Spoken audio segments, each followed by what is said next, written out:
We're going live on our new channel. So welcome everyone to our book study group. We finally got this channel running. This is the John Lavenia Success Mastermind book study group for Monday, the 6th of June, 2022. And I am glad to be here with you guys. Of course, you who are tuning in live via the Zoom.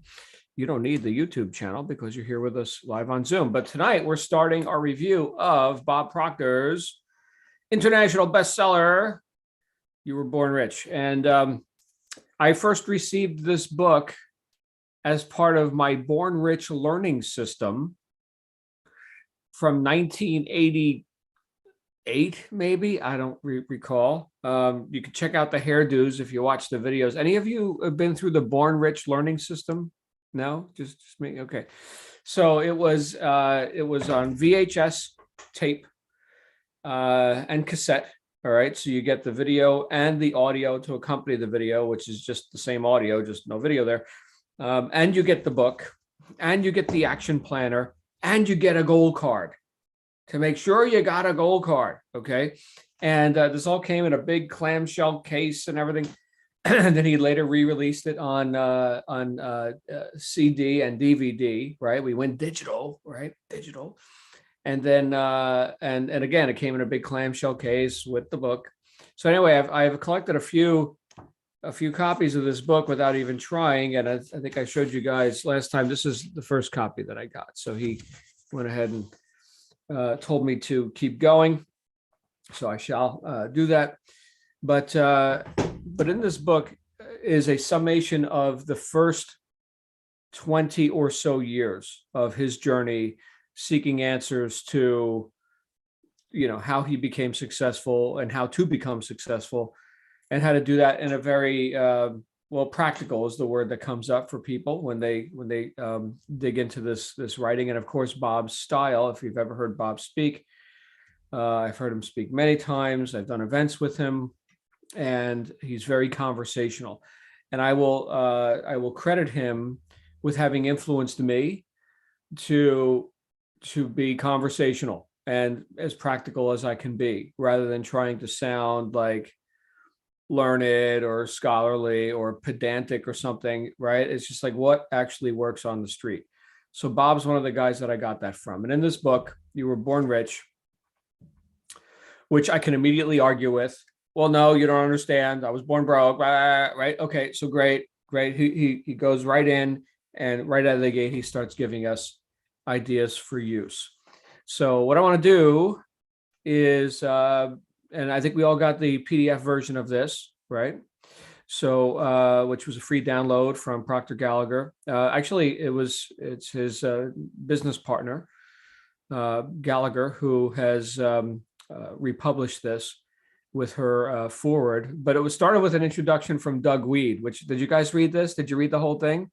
Okay, so Doug's another guy I've done a couple. In fact, I had an event with Bob and Doug at the same event, and we had dinner with them.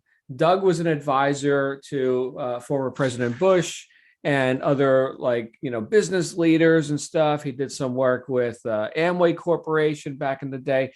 And Doug is one of my favorite orators because he's very contrarian and doesn't give a damn.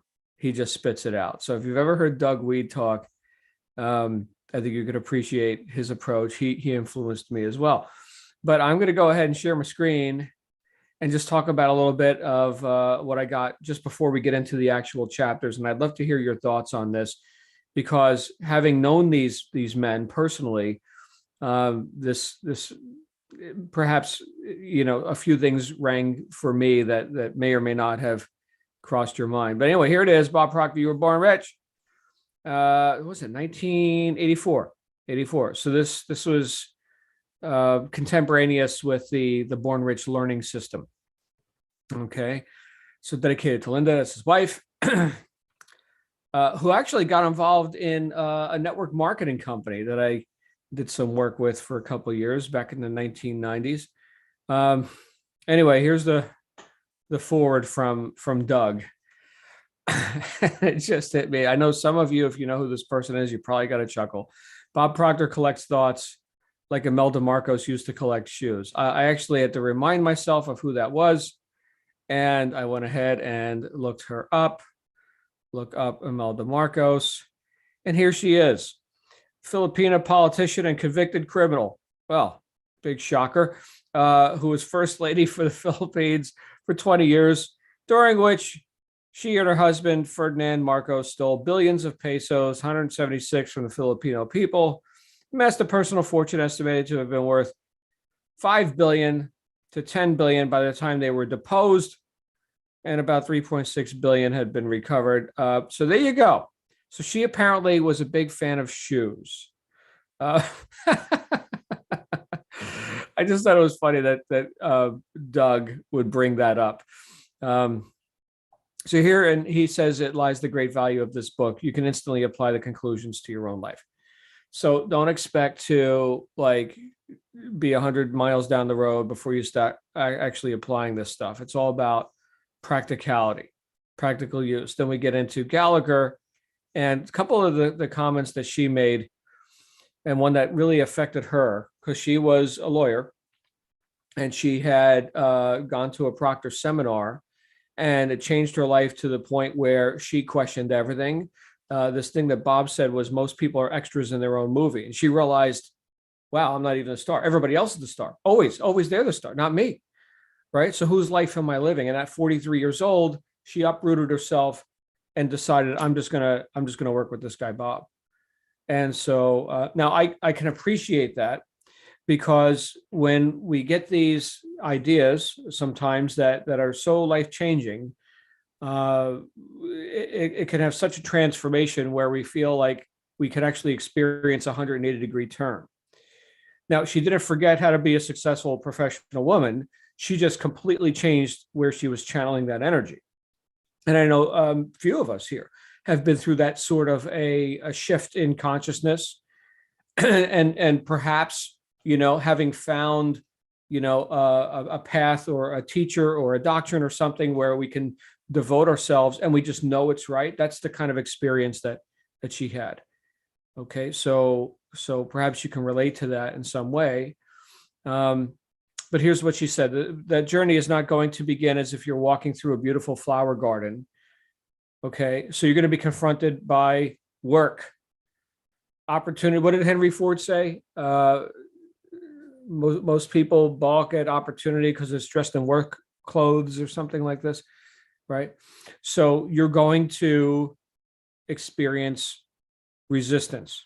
And she's talking about naysayers and others, kind of like we talked about a little bit today, self-validation versus seeking outside or external validation, right? It's interesting that she's talking about this here as well. And then that's all she had to say. Well, she said a few other things, but those were the things that really struck me from the forward and introduction, or whichever one's called, what do they call it? Introduction. And what did Doug call his? Forward. Okay, great. I never know which one comes first. What did you guys think about these two other personalities, Doug Weed and Sandra Gallagher, and their thoughts on what you were about to dive into here? Anybody else get some mileage out of those things? Well, let me just share one thing about the legendary Imelda Marcos. Mm-hmm. This has to be said. So after Marcos was deposed, he was interviewed on one of the American networks, and the question was put to him, now what are you going to do? He said, I don't know, maybe I'll open a shoe store. Who says despots don't have a sense of humor?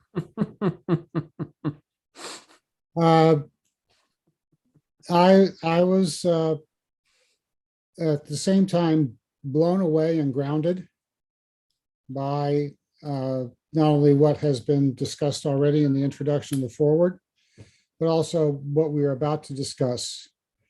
And over the past weekend, just yesterday, as a matter of fact, Missy and I were doing some driving up in my old stomping grounds of Oyster Bay, New York, whose most famous citizen is one Theodore Roosevelt. Mm-hmm. And we paid a visit to his final resting place. And opposite his grave, there's a small stone on which there's engraved one of his pithy sayings, which is, keep your eyes on the stars and keep your feet on the ground. Ah, And I have a very strong belief that as we go through this book, this is exactly what we're going to be reading about, keeping our eyes on the stars, but our feet firmly on the ground. mm-hmm. Thank you, Bob. No doubt, Imelda Marcos's shoes. Right. Thank you. If I could just say about Sandy Gallagher for 1 second, if you start reading about her and you see how successful she was, she's at the pinnacle of her profession, and I mean high level, kind of like in the book with the guy that was always going into the, these $1 billion. She was in bank mergers and acquisitions, and that she could say, I was an extra in my own movie. I mean, that really gives you inspiration. If she Mhm. can feel that and find that and be willing to take that step, we better damn well take that step too, because we're all to some degree doing that. So that she did that was very inspiring to me. And she's so Right. cute and pretty. She's so nice. That's great. No, I had never met. I don't know her at all. So you apparently did the research on that. This idea of being extras in our own movie, and the internal dialogue around that, sort of like challenging ourselves. Well, who am I to step out or to be great or to stand above? Like I've already stood above that. Who am I, to even question that? Or I mean, all the internal dialogue that I could imagine and that I've gone through at different points in my own journey, and even recently, I've had, I've had to, as we're going to learn about in the next chapter. A lot of people don't think they're just exercising their memory. I've had to exercise the actual turning off of the memory and just clicking reset, if you will, and making a decision about who I am now and moving forward, deciding who I am again. And in some ways that has been, I mentioned recently, I've dropped certain projects and I've taken on other ones. I am up to my eyeballs right now in a product launch, which is it's John and Lavenia stuff. It's not a third party product or anything. And it's a lot of work, but as I'm getting into it, I'm feeling like, what, this is something I should have been doing for a while. This is, I think, no matter how far each of us have gone, we could see the contrast of self-realization versus self-denial, which is actually something I wrote about in Integrity is Everything, right? So there's like, self-mastery and living, your true self and your highest self versus self-denial, which is what I think another way to say, you're a second, you're an extra in your own movie, right? Self-denial. Anyway, thank you, because that really hit me as well. Thank you, Missy and Bob. Any other thoughts on the forward and introduction? I don't get the context of Billy Joel Stewart. I don't get the context of that. So maybe Oyster Bay. He was born in Oyster Bay. Oh, he was. Oh, wow. Okay. I just remember growing up on the East Coast of New Jersey in Asbury Park. He had the house shaped like a piano. I've driven past it many times. He had the piano house there in Asbury Park, New Jersey. Anyway, all right, good stuff. All right, moving into chapter 1. If we're good to go, let's take a look here at chapter 1. He starts with a quote: "Those who know the truth learn to love it. Those who love the truth learn to live it." Chapter 1, Me and Money. Opens up with this story about the Edgewater Beach Hotel and the meeting of the world's wealthiest financiers. I got a kick out of this.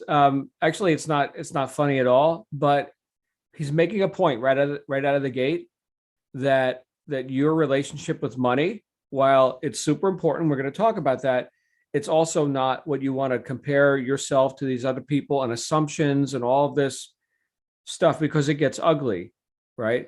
Here's where these guys were: suicides, bankruptcies, insanity, insane wards, one was sent to Sing Sing. One was pardoned from prison so he could die at home. Suicide, suicide, suicide. Whoa. Well, maybe I shouldn't be pursuing this whole money. I mean, if I become successful like these guys, I mean, these guys are friggin' miserable. You see, it's good to be poor as a church mouse. We may not be rich, but at least we're honest. Whoa, whoa, whoa, whoa. That's not what we're saying here. That's not what we're saying. Okay. We're saying that, it just goes to show you rich people aren't happy. No, there's one thing he didn't say in this chapter was that money can make you more of what you already are. So here are these people and their path. And on that vector, yeah, you can go faster and crash. Okay. Just like we hear, I'm sure you've heard countless times of people who, they didn't earn their riches. They hit the lottery or something, and they wind up worse off than they ever were before. Statistically, most of the time, that's the case. Okay. Rarely is it, where it was just the money. It was just the money that turned their life around, and they became, consistently and for generations moving forward, even more virtuous and successful. So we're going to earn our way to success, or we're going to earn our way into prison. And it says here, consider this: money will have a greater influence on your life than almost any other commodity you can think of. So now I think he said almost any other commodity. If we consider time a commodity, and I guess there's some ways to consider it that, right? Well, that's going to have a pretty big impact on your life too. How much do you have, right? That's kind of like a hard stop right there. Okay. Whereas money, we can make more. So he qualifies it as almost any other commodity. But when people get into this idea of denying the importance of money, that's just foolishness, right? I mean, here we live in a society that requires money, and it's a means of exchange, and it's right up there with, air and time and food and stuff like that. Okay. So there can be no denial, he says, of the fact that money is important to any person living in a civilized society. Therefore, to argue that it is not as important as this or that is absurd, for nothing can take the place of money in the arena in which it is used, just like nothing can take the place of water or air or love, right? So here is the purpose of money. And he goes on to remind us that it's not that we are here to love money and we use people to get money, which we love. No, we love people and we use money. And a lot of times people have a relationship set up in their mind, in their psyche, that somehow I've got to work for money. If you just listen to the words, work for money. So money's the master and I'm the servant. I'm working for money. Wrong relationship. So we've got to reverse that. And he gives us that reminder right here, right towards the beginning of this chapter. So money is our servant. And one thing that I heard Proctor say was that if you call your servant, it must come. So a lot of the remainder of this book is going to be getting into how do you actually call your servant, this money, these coins that are here to do your bidding, so that you can provide service beyond your own physical presence and leverage time and resources and things, okay, by causing this medium of exchange to go out and to circulate and to bear fruit. He also tells us, it may have been in this chapter, that there's only two ways to earn money. One is people working and the other is money working.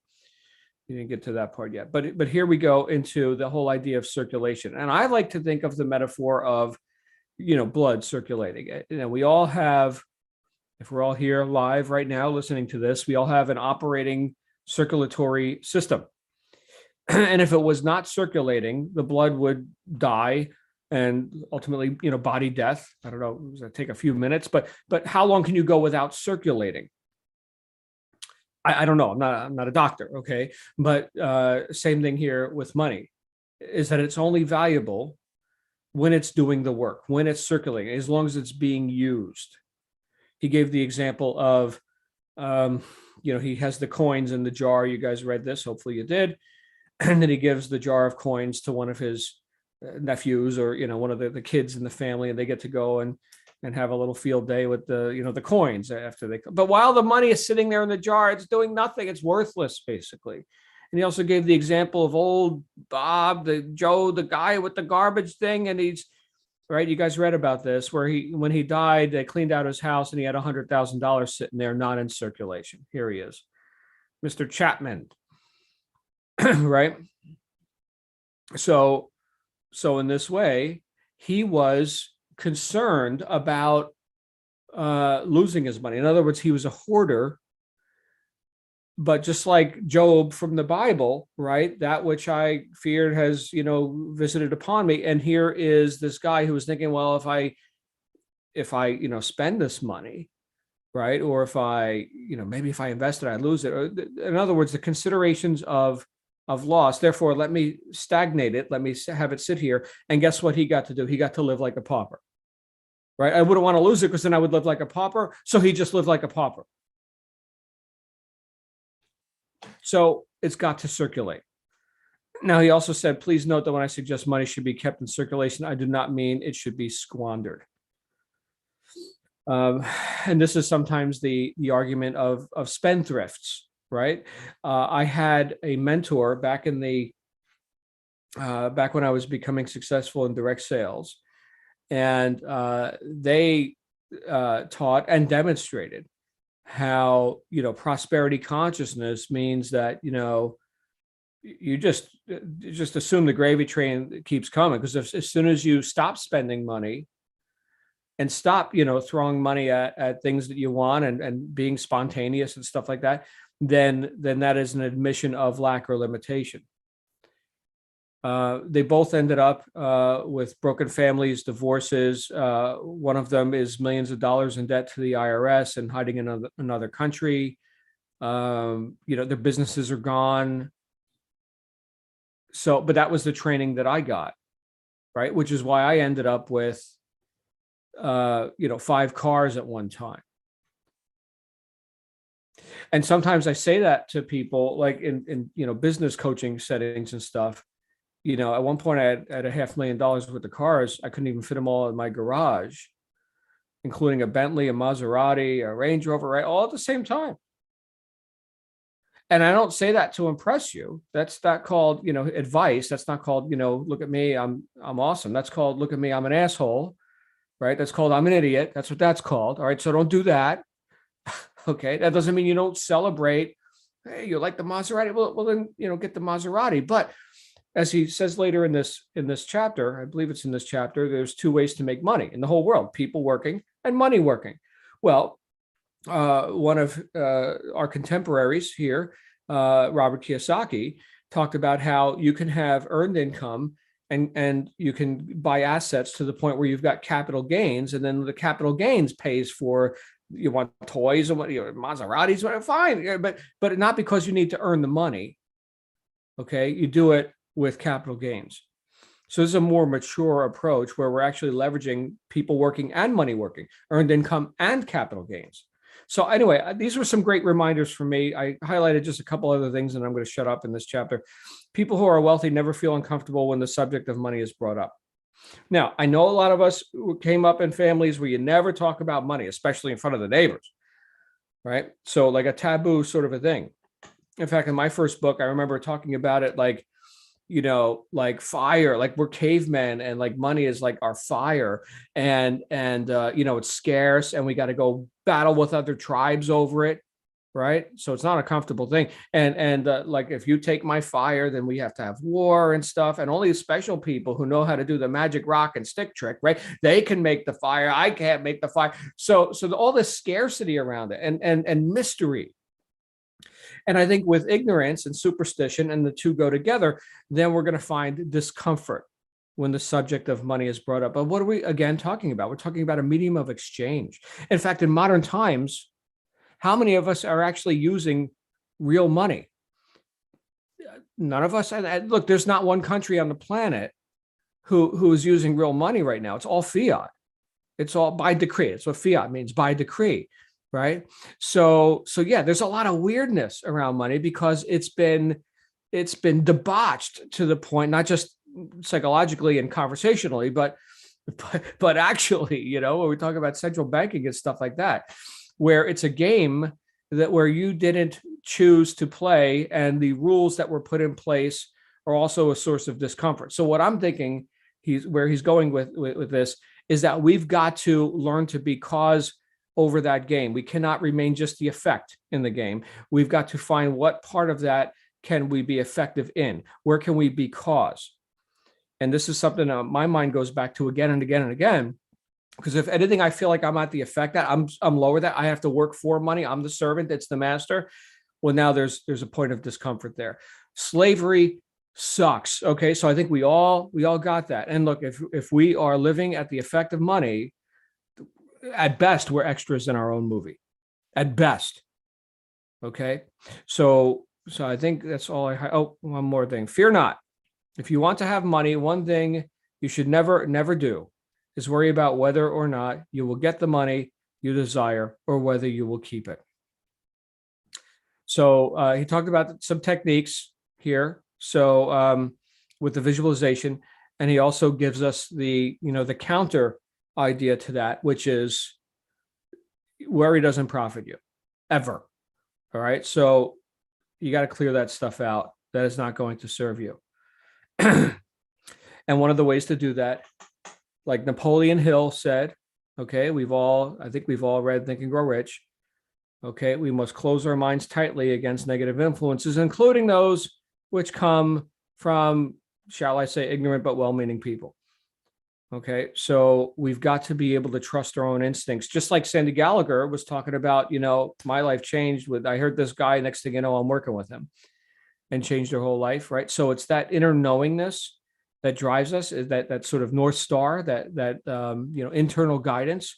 And yes, surround yourself with allies, but those who are sympathetic with our purposes, not antagonistic to them. He also just reminds us that this is not about memorizing the book. Nobody's going to be passing out exams here. It's about using this stuff in your life. And a good thing you guys can do, just in case you were wondering, is find at least one other person with whom you could share and discuss the ideas presented in this book. Guess what? You're doing it right now. So and keep in mind, there's nothing to actually create here. It's already here. All the great inventions, all the riches that you can create, all of the intelligence that already exists, omnipotent, omniscient, omnipresent, it already is. But it took an individual to bring those thought patterns together. Bob, I was thinking of you when I was reading this, and form ideas which developed into what we call consciousness before we could begin to benefit from them. So yeah, here is omniscience. And here's Bob, right, saying, you know what, I can individualize and demonstrate in my own unique expression and bring to existence, this example, this demonstration, this combination of truths which already exist. But we do that as individuals. And these ideas like Ford and Edison that come to us, well, I did highlight a lot in this chapter. These ideas that come to us must be demonstrated through man. Okay. So if you hope to improve it and truly become, he's talking about consciousness here, develop through thinking, and regardless of what your present situation in life may be, if you ever hope to improve it and truly become wealthy, as this book suggests you can, you must begin thinking of prosperity in your mind now. When would now be a good time to start? Not when you finish the book, not when you finish the chapter, not tomorrow, next week, next month, or next year. It must be done now. And I was like, all right, you made your point. You made your point.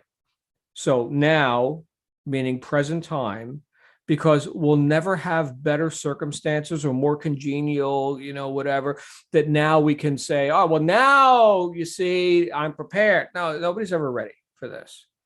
So he's admonishing us to like just get off of our position about whatever we think would cause us to kind of stay stopped because we're not prepared enough yet or something. No, it's never later. It's always now. And most people trick themselves into believing that because there's some mental activity taking place in their mind, they're thinking. But the truth is, most people are simply exercising the mental faculty called memory. They are playing old movies, old pictures, just to keep flashing back on the screen of their mind. We've got to develop a forgettery to go along with our memory. I actually got that one from Wayne Dyer. I thought that was a cool thing to say, a forgettery. Okay, so here we are talking about the triune being. Where does he say it? body, mind, and spirit, essentially. Okay, the following statement: any idea, plan, or purpose may be planted in the subconscious mind by repetition of thought, empowered by faith and expectancy. So he's talking about working from a higher potential to a lower potential. And what he means by that is that, think of it like a car battery, or any battery. Okay, from the automotive field. So, but you've got the highest potential for electrical power is in the battery. That would be the source of power. In fact, the potential of that power is measured, in this case, in volts. Okay, so the most volts you'll ever have are at the source. Okay, and then it goes through a conductor and it does the work at, in this case, a motor or a bulb or whatever, right? Which is not a source of power. It is where it terminates and completes the work. Okay, so we always move from a higher potential to a lower potential. The light bulb doesn't have potential. The battery has potential. So in that way, he's talking about here in the later part of this chapter, how you as spirit can induce thought, have ideas, have impulses of desire and consciousness, and working through mind, which is an activity that you get to operate with, and then demonstrate it in the body, right? We're going from a higher potential to a lower potential, from cause to effect, right? Via mind. In this case, it would be the intermediary, all right, or one of the components of this triune being, which is you. Okay, so now think of some of the things you would do with that money, and then mentally start doing them. So he's talking about me and money, that relationship. Okay, what does it really look like? Don't be vague. Don't be vague. All right. What is it like? What's your day like? What conversations are you having? He even says here, also understand everybody talks to himself. Always talk about how good it feels to be wealthy. Congratulate yourself. And hear others congratulating you as well. This is a strong trick. This is good. What conversations are you going to be having now that you've got the money, the lifestyle, the result? Great question. Come up with some answers to that question. And I'm not saying that you need to go buy a crystal ball or anything, but use one of your other mental faculties. I mean, if you know how to use memory, well, there's this other one called imagination. It's pretty good too. In fact, it's not limited based on what you've already experienced physically. So why don't we put that one to use? We've got multiple faculties here that we can put to use. Most people don't exercise that nearly enough. Oh, here's once again, he's talking about the from higher to lower potential, right? Spirit, intellect or mind, and physicality, body. You're working from a higher or lower potential. A lot of people do this in reverse. They look at the physical. Here's the circumstances. They have thoughts about it, mental, and their ideas, their beingness, their spirit is disempowered because they're going from a lower to a higher potential. You lose, you lose, you lose. The bulb can never power the battery. Never, never, never, never, never. Okay. And yet that's thinking in reverse. And that's what a lot of people do. And I think with that, I'm still at this chapter.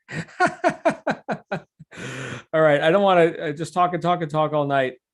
Bottom line is don't let circumstances control your thinking or you lose. The good life is expensive. There's another way to live that doesn't cost as much, but isn't any good. Who else has some thoughts on chapter 1? Lindsay, did I put you to sleep? Are your eyes closed, Lindsay? Okay. I just stopped sharing my screen. I saw Lindsay like this. my son was texting me and I was looking down. Okay. And I was like, stop. Okay. I'm not going to sleep. Yeah, I was going to call you out. I love you, Lindsay. You're great. Didn't jumping jacks. I'm just playing. All right. So me and money. What do you guys think about that?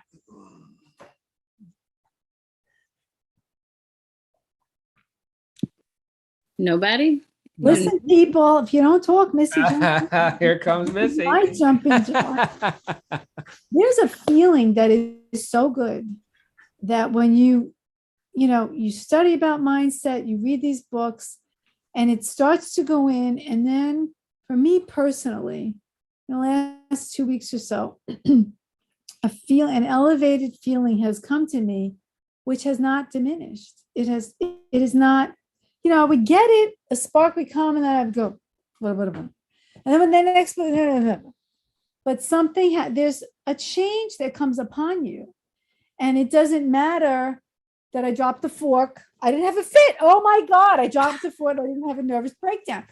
Something is happening. And to be consciously aware of that and saying to myself, I'm absolutely amazed because it's just science, really, it's physics. And, but this feeling is magnificent. And it is picking me up when I forget that I'm the cause, because this feeling has transcended my, Italian, I will beat it up attitude, get mad at the fork. So I'm using it as a symbol of other things in my life. Why are you looking at me, Bob? Once He again, doesn't recognize me because once it's again- starting to grow. It's starting to be real. It's blooming. once Don't again, make me mad because I could go right back to Bob, that. who is this lady? Who is this that you bring I here? don't know, The but lady you learned. uh,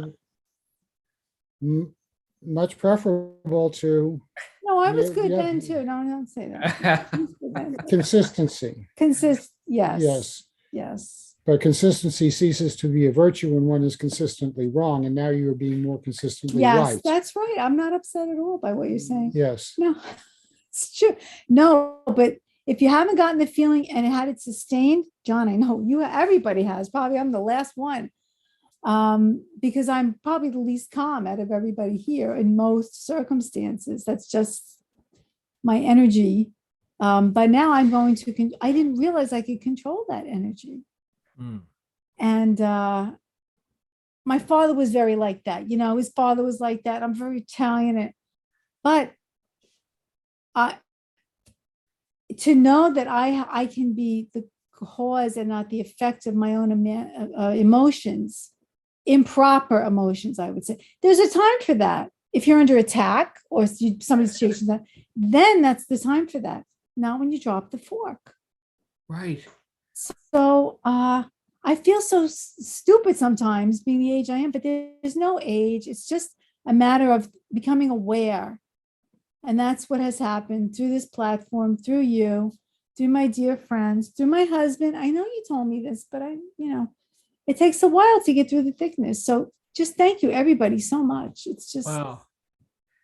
Well, did that, John, just for everyone's own, full disclosure here, my wife, right, has the same, kind of thing, Bob, where, she can't hear it from me, but, now that I heard it from, Stuart or something, oh, holy crap, that's profound. Wow. My life has changed. Yeah, there's no new truth. Okay. But how we apply it, and that's one of the things I love about Proctor, is that he's like, here's what you do with it. Here's what that means. Okay. Here's the story of Job. Here's what it means. Here's how you use that in your life. So anyway, great stuff. Thank you, Missy. Who else on chapter 1, me and money? Did you come up with some visualization? Stuart, do you have some ideas on this? No, I hadn't read this, and I've seen a lot of Bob Proctor videos over the years, and I think I was introduced to Bob Proctor through The Secret, so maybe about 15 years ago or something like that. Whenever I first saw that, what I really like about Mr. Proctor is that he has a great way of distilling and taking this information that we've read and seen from other sources and maybe his predecessors and things like that, and he really puts it all together in a really approachable, easy to digest package, but not oversimplifying, and not talking down to, and not skimping on the goods, if you know what I'm saying. So I give a lot of props to Bob Proctor for his delivery, for sure. And I bet that's why you were attracted to him all those years ago. And I'm grateful for your connection to him. And now that you've been sharing all those little nuggets of wisdom that you gleaned from him all those years ago. So good stuff, man. On chapter 1, you hit so much of it, and rather than repeat, but yeah, as usual, we highlighted a lot of the stuff. So there's so much gold in this chapter for sure. A couple things that hit me that you hadn't mentioned. The subconscious does not know the difference between something that is imagined versus something that is physical, right? And this takes us back to Neville Goddard and other people like this as well. But this concept of impressing upon our subconscious and convincing ourselves without evidence, right? That and having faith that that something is true, and that if we visualize things and we feel, we visualize with emotion, imagine ourselves of having great wealth, and what would you do with it, and how would you feel about it, and all that kind of stuff, and that your brain doesn't know the difference, and so it accepts it as true versus something that you doubt. So the more that we impress upon our subconscious the things that we desire,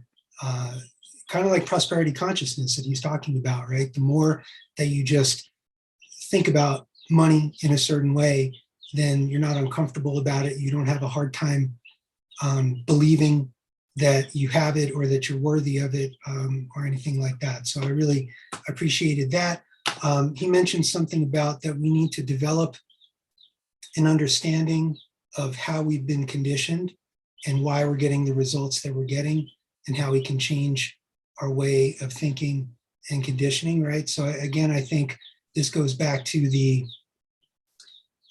concept that it's clothed in work clothes, or whatever you were mentioning earlier. That yeah, it takes work, and there's self-realization and there's self-actualization, and it's not just I think a certain way and that's it. It definitely takes work, and even if the work is internal, it takes a lot of work.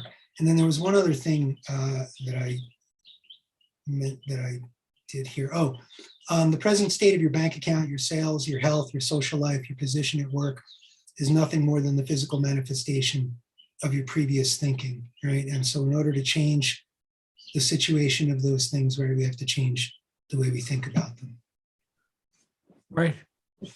There you go. So there's the effect of my best thinking from yesterday, but it's not the cause of where I'm going now.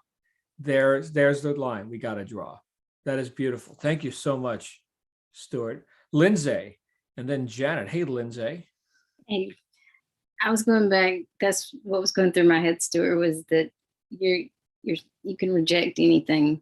It doesn't, your brain doesn't know the difference in real or fake, so you can go into that place of it already being accomplished. And that works wonders. Not attached, just seeing it as, okay, that's not that big of a goal, but that is. I don't know how hell I'm going to get there, but I'm getting there. But you can reject that because you don't know how. Or you can say, I'm pretty smart. It'll come to me because I'm going after that. And that's, and that's, with money too. It's, you don't know the difference. And if you look at your current situation right now, it may not be what you want, but, don't look at that. Be the person that's the prosperity. Be consistently consistent in being that person. As John said, be, do, have, not have to be. So, but I think that goes a long way with the way you think about money, and if you've been brought up to have thoughts that don't fit you anymore, it's time to let those go. I don't really know if that even related. Yeah. That's what came up for me. That's it. Beautiful, Lindsay. And so who are you being now and moving forward? Great question. You need to have an answer for that, right? Mm-hmm. And then go do it. Go demonstrate that, right? And then you'll have what that person has. It's the higher potential to a lower potential. It's spirit, mind, body, not the other way around. So good stuff. Thank you. Hey, Janet. Janet knows a little bit about all this. What do you think, Janet? Well, I like all of it, and I will use it. But so the hierarchy that you just said, the spiritual, the mental, the physical, and he says, use your divine nature. In other words, start at the top. That's where you start. Use your divine nature, and so money's good. I love people. I use money. So yeah, that's the right way to think about it, I think. And then he talks about Van Gogh or Van Gogh, however you want to pronounce it. I dream my painting, and then I paint my dream. And isn't that what the vision board in a way is like? You get the vision, and then you start to live the vision, and you go toward that. And Alfred Hitchcock, and I just saw his North by Northwest on this weekend, and he was known he created the whole movie, and then in a way the boring part was actualizing it, making it happen. He had already created it. Well, where? In his mind, right? And then he actualized it. So these are things that I can grab hold of. Right. Good that stuff. I can make real for myself. Yeah. And the quote about Lincoln, to believe in things you can see and touch is no belief at all. But to believe in things that are unseen is a triumph and a blessing. Great quote. Thank you. Fantastic. Thank you so much, Janet. Hey, Bob and Missy. Janet, I'm glad you brought up one of the icons of film, because I want to use that to go to another icon of film, Buster Keaton, who was an accomplished screenwriter and director. And he had a philosophy when he was working with his writers, and that was write the beginning and write the end, and the middle will take care of itself. And we get so bogged down in the details of the how that we lose sight of the end, and we forget about the beginning. So I think that translates very well to our lives, that think about the beginning and the end, and the middle will take care of itself. And Keaton's body of work speaks to the success of that philosophy. Wow. That I've never heard that quote. But think of it, I'm thinking right now of the battery and the bulb or the motor, right? So you don't need wire until you've got battery and bulb. Now there's a purpose for the wire. Now we can figure out what are we going to use for wire. That is great. Wow. Breakthroughs here, guys. Breakthroughs. Hey, we got to cover chapter 2 because we can't go to chapter 3 until we cover chapter 2, he said in chapter 2. So we're going to go ahead. I'm going to share my screen again real quick. There's a couple points in here out of the second chapter that we definitely got to take up. So how much is enough? I want a lot of money. Well, what's a lot of? I don't know. So specificity. For you to get this prosperity concept into high gear, you must be specific. Exactly how much money do you want? And what's it for? Right? So these are questions that we've covered here in this group often, right? So what's money's the ink on paper or whatever, who cares? What's it for? What options does it create for you? Right? So let's draw up a list of all the things or activities you plan on spending money on over the course of the next year. And it's not based on your current expenditures. You do not fill in the amounts you are now spending. Rather, you take each item on the list, visualize how you want to live, and then fill in the amount of money it would cost you to do so. So we are basing our inventory on the postulated outcomes, not the historical ones. All right. Big difference. It takes a little bit more thought. But now what has he got you doing? Somebody mentioned a dream board or a vision wheel or whatever. So now we're actually looking at, oh, you know what? I think I want that car. Then. I mean, if I could choose, well, then that will. Great. Well, how much does that cost? Right. So now we're coming up with numbers based on where we're going, not just where we've been. Now, we tend to minimize the things we can do and the goals we can reach, and yet for some equally strange reason, we think others can do things we cannot. This was something that his mentor, Earl Nightingale, mentioned in recording, audio recording on attitude. And of course, Bob had the habit of driving around with a record player, a portable record player in his car, and he would play Earl Nightingale records over and over and over again. So I could picture him doing this with the recording like Attitude, and the other one, what was that, from the Lead the Field series, perhaps? But the other one, Bob said he listened to again and again, wore the record out, The Strangest Secret by Earl Nightingale on his record player.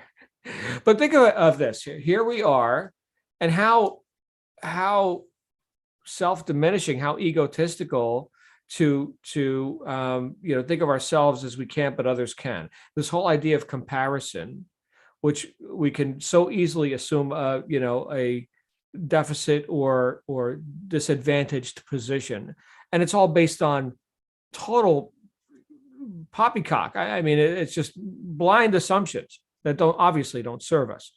So let's go ahead and hit the reset button on that. So how much is enough? We've got to define this. I highlighted less things here, but when I got to this, understand there is no way to replace your income and create a certain and instant estate other than life insurance. Now, it's interesting that he's going here. He's done a lot of work with insurance guys.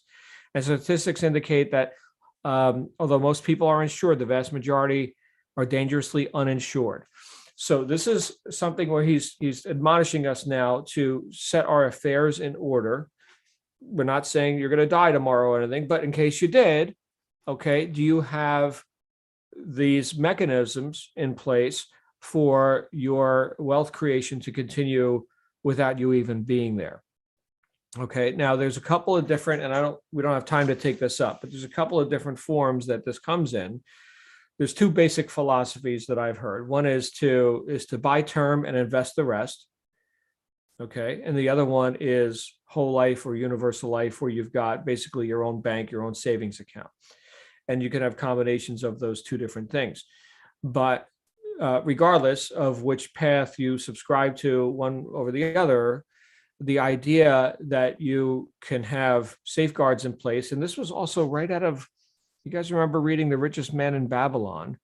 They talked about providing for your family and your estate once you're gone, that this is a very smart thing to do. He also brings up another Babylonian concept here, which is that part of all you earn is yours to keep.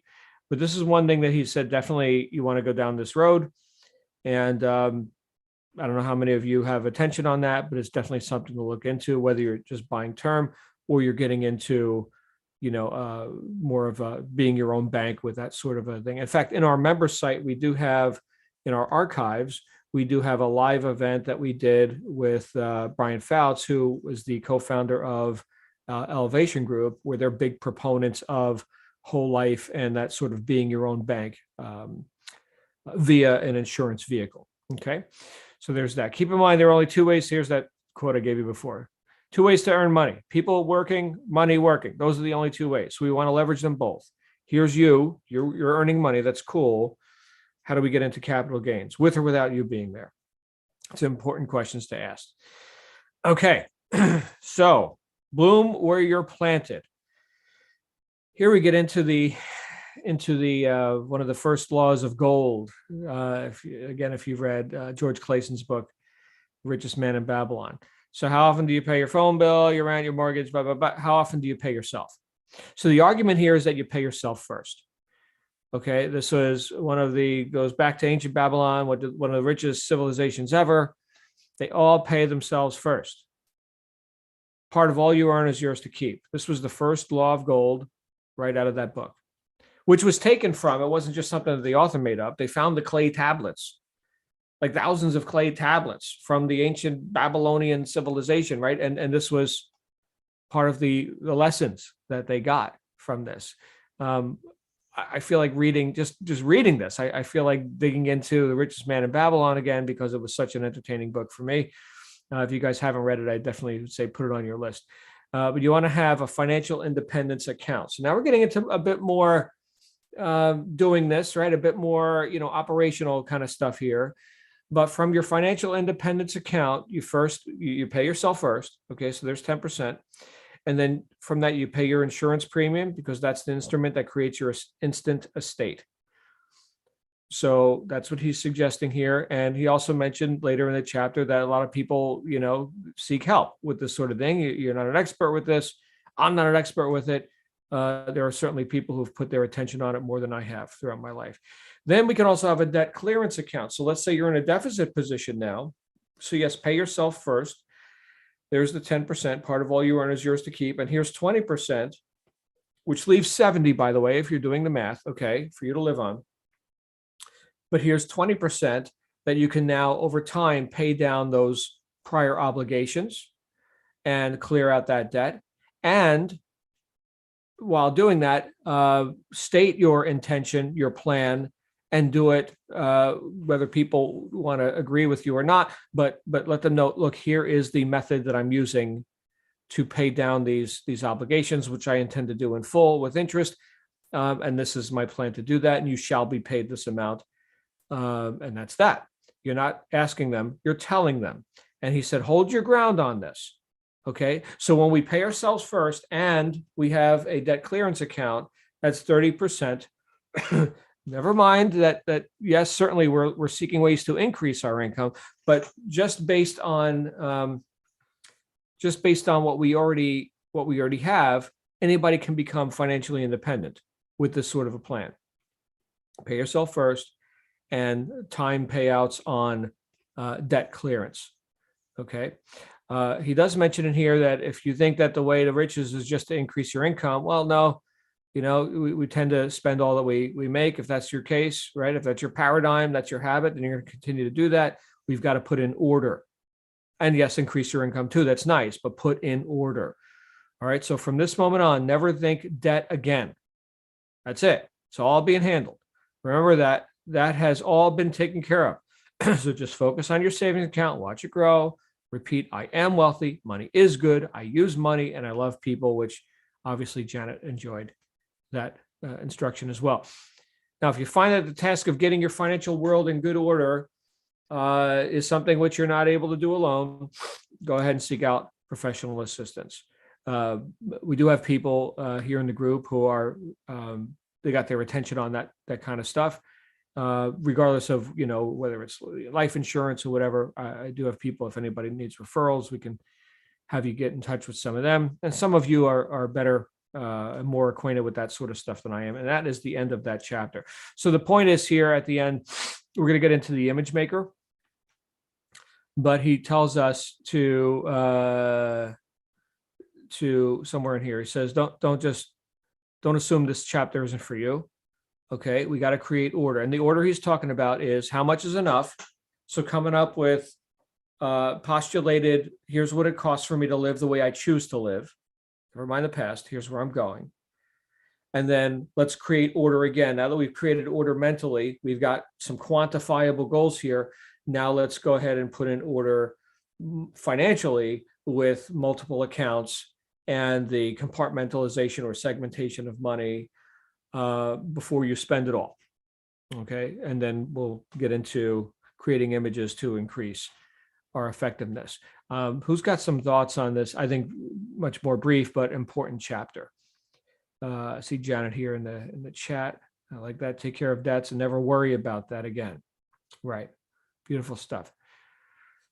Any of you have thoughts or experiences you want to share regarding securing your estate and or handling prior obligations? Well, he's calling debt here. I like to say prior obligations. And look, as a person of integrity, you'll handle your prior obligations. That's cool. Okay, but you're going to do it with sanity and not worry and franticness. Any other thoughts on this chapter? Well, John, I'm just, the things he listed were all, yes, food and rent or mortgage or whatever, or we just say property taxes. But I started to put more things on that list for myself. And, including massages and spa, feeling good, health. Health is really important, or the rest of this is, all rhetoric. And charities you want to give to and things like that. That the houses, whatever things need improvement, they need to be repaired. A lot of stuff in there. But I think that in creating this kind of a list makes it much more tangible.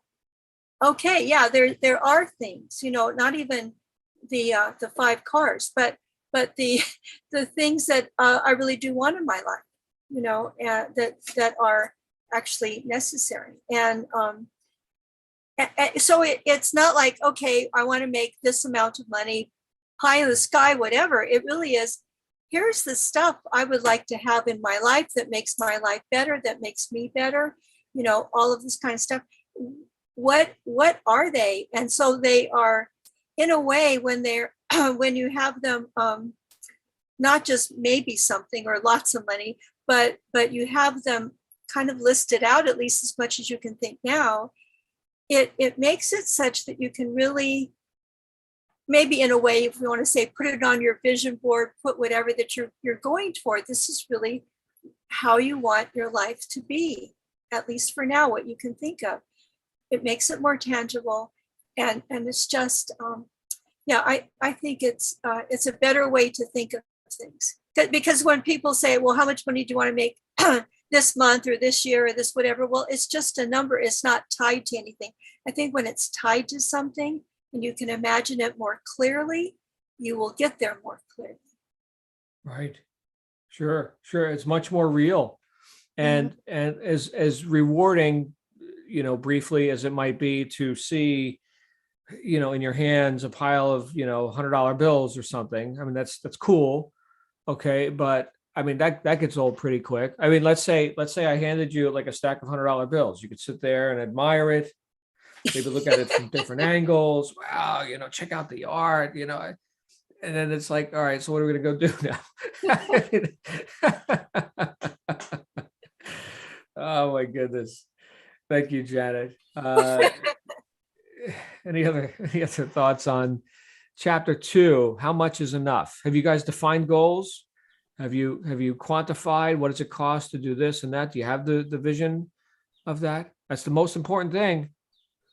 Put in order here. If you want to see order out here, you got to put in order. Stuart?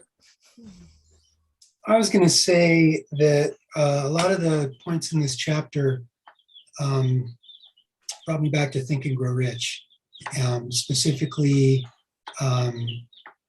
write down a specific amount that you want, right? You can say a lot. How much do you want? A lot, a bunch, a pile, whatever. But until you name it, you can't claim it, right? And this concept of being specific, writing it down. And then when he's talking about the list and coming up with this list of things, I was reminded of Earl Nightingale as well.